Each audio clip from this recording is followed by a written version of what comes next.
ಕೇಂದ್ರ ಮಾಲಿನ್ಯ ನಿಯಂತ್ರಣ ಮಂಡಳಿ ಈಗ ಕೊಪ್ಪಳ ಬಳಿ ಇರತಕ್ಕಂತಹ ಕಲ್ಯಾಣಿ ಕಾರ್ಖಾನೆಗೆ ಬಿಗ್ ಶಾಕ್ ನೀಡಿರ್ತಕ್ಕಂಥದ್ದು. ಕೊಪ್ಪಳ ತಾಲೂಕಿನ ಗಿಣಿಗೇರಿ ಬಳಿ ಇರತಕ್ಕಂತಹ ಕಲ್ಯಾಣಿ ಸ್ಟೀಲ್ ಕಾರ್ಖಾನೆ ಏನಿದೆ ಇದನ್ನು ಕ್ಲೋಸ್ ಮಾಡಲು ಕೇಂದ್ರ ಮಾಲಿನ್ಯ ನಿಯಂತ್ರಣ ಮಂಡಳಿ ಈಗ ನೋಟಿಸನ್ನು ನೀಡಿರ್ತಕ್ಕಂಥದ್ದು. ಸದ್ಯ ನಾನೀಗ ಒಂದು ಕಲ್ಯಾಣ ಕಾರ್ಖಾನೆ ಮುಂಭಾಗದಲ್ಲಿರ್ತಕ್ಕಂಥದ್ದು ನೀವು ದೃಶ್ಯಗಳಲ್ಲಿ ನೋಡ್ತಿರ್ಬೋದು. ನನ್ನ ಬಲಭಾಗದಲ್ಲಿ ನಿಮಗೆ ಈ ಒಂದು ಬೋರ್ಡ್ ಏನು ಕಾಣುತ್ತೆ, ಇದು ಕಲ್ಯಾಣಿ ಸ್ಟೀಲ್ ಲಿಮಿಟೆಡ್ಸ್ ಕೊಪ್ಪಳ ತಾಲೂಕಿನ ಗಿಣಿಗೇರಿ ಬಳಿ ಇರತಕ್ಕಂಥ ಈ ಕಾರ್ಖಾನೆ ಕಳೆದ 25 ವರ್ಷಗಳ ಹಿಂದೆ ಇಲ್ಲಿ ಆರಂಭವಾಗಿರ್ತಕ್ಕಂಥದ್ದು.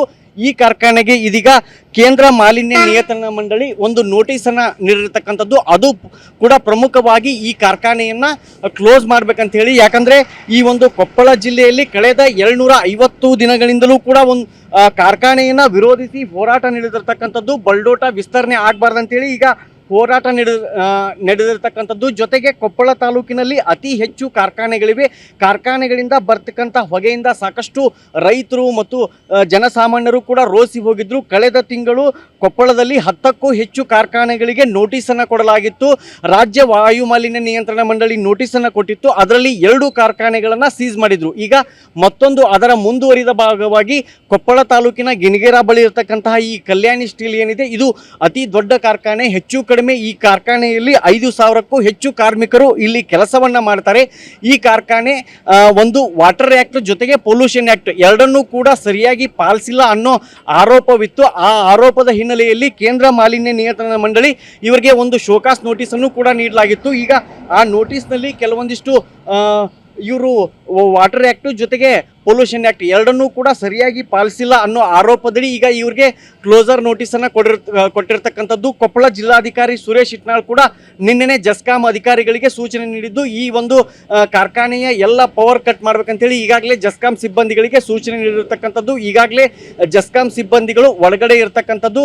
ಈಗಾಗಲೇ ಅಧಿಕಾರಿಗಳು ಕೂಡ ಜಸ್ಕಾಂನ ಅಧಿಕಾರಿಗಳು ಒಳಗಡೆ ಇದ್ದು ಈ ಒಂದು ಕಾರ್ಖಾನೆಯ ಪವರನ್ನು ಕಟ್ ಮಾಡ್ತಿರ್ತಕ್ಕಂಥದ್ದು. ಜೊತೆಗೆ ಈಗಾಗಲೇ ಬೆಳಗ್ಗೆಯಿಂದಲೂ ಕೂಡ ಇಲ್ಲಿ ಪ್ರೊಡಕ್ಷನ್ ಕೆಲಸ ಸ್ಟಾಪ್ ಆಗಿರ್ತಕ್ಕಂಥದ್ದು. ಈ ಕಾರ್ಖಾನೆ ಏನಿದೆ ಕಳೆದ 25 ವರ್ಷಗಳ ಹಿಂದೆ ಆರಂಭವಾಗಿರ್ತಕ್ಕಂಥದ್ದು. ಈ ಕಾರ್ಖಾನೆ ಪ್ರಮುಖವಾಗಿ ಈ ಒಂದು ರೈಲ್ವೆ ಮತ್ತು ಜೊತೆಗೆ ರಕ್ಷಣಾ ವಲಯದ ವಾಹನಗಳಿಗೆ ಬೇಕಾಗಿರ್ತಕ್ಕಂತಹ ಬಿಡಿ ಭಾಗಗಳ ಮಿಶ್ರಲೋಹದ ಉಕ್ಕನ್ನು ಉತ್ಪಾದಿಸುವಂಥ ಒಂದು ಕಾರ್ಖಾನೆಯಾಗಿರ್ತಕ್ಕಂಥದ್ದು.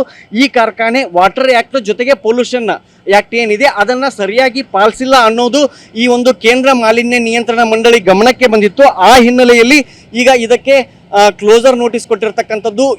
ಮುಂದೆ ಈ ಒಂದು ಕಾರ್ಖಾನೆಯನ್ನು ಆರಂಭಿಸಬೇಕಾದ್ರೆ ಲಿಖಿತ ರೂಪದಲ್ಲಿ ಕೇಂದ್ರ ಮಾಲಿನ್ಯ ನಿಯಂತ್ರಣ ಮಂಡಳಿ ಅನುಮತಿಯನ್ನು ಕೊಡಬೇಕು. ಅನುಮತಿ ಕೊಟ್ಟರೆ ಮಾತ್ರ ಈ ಕಾರ್ಖಾನೆ ಆರಂಭವಾಗುತ್ತೆ.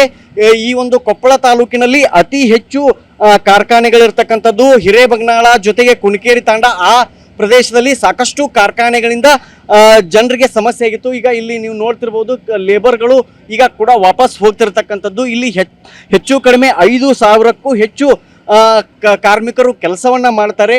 ಪಕ್ಕದ ಬಳ್ಳಾರಿ ವಿಜಯನಗರ ಅಲ್ಲಿಂದಲೂ ಕೂಡ ಇಲ್ಲಿ ಬಂದು ಕೆಲಸವನ್ನ ಮಾಡ್ತಾರೆ. ಈಗ ಈ ಒಂದು ಕೇಂದ್ರ ಮಾಲಿನ್ಯ ನಿಯಂತ್ರಣ ಮಂಡಳಿ ಈ ಕಲ್ಯಾಣಿ ಕಾರ್ಖಾನೆ ಏನಿದೆ ಆ ಕಾರ್ಖಾನೆಗೆ ಈಗ ಬಿಗ್ ಶಾಕ್ ನೀಡಿರ್ತಕ್ಕಂಥದ್ದು. ವಾಟರ್ ಆ್ಯಕ್ಟ್ ಜೊತೆಗೆ ಪೊಲ್ಯೂಷನ್ ಆ್ಯಕ್ಟ್ ಎರಡನ್ನೂ ಕೂಡ ಸರಿಯಾಗಿ ನಿರ್ವಹಣೆ ಮಾಡಿಲ್ಲ ಅನ್ನೋ ಕಾರಣಕ್ಕೆ ಈಗ ಈ ಒಂದು ಕಾರ್ಖಾನೆಗೆ ಕ್ಲೋಸರ್ ನೋಟಿಸನ್ನು ಕೊಟ್ಟಿರ್ತಕ್ಕಂಥದ್ದು. ಈಗಾಗಲೇ ಜಸ್ಕಾಂ ಅಧಿಕಾರಿಗಳು ಒಳಗಡೆ ಇರ್ತಕ್ಕಂಥದ್ದು. ಇನ್ನೇನು ಅಧಿಕಾರಿಗಳು ತಹಶೀಲ್ದಾರ್ ಜೊತೆಗೆ ಅಪರ ಜಿಲ್ಲಾಧಿಕಾರಿಗಳು ಬಂದು ಈ ಕಾರ್ಖಾನೆಯನ್ನು ಸೀಸ್ ಮಾಡ್ಬೋದು. ಕ್ಯಾಮ್ರಾ ಪರ್ಸನ್ ಮಾರುತಿ ಜೊತೆ ಶಿವಕುಮಾರ್, TV9 ಕೊಪ್ಪಳ.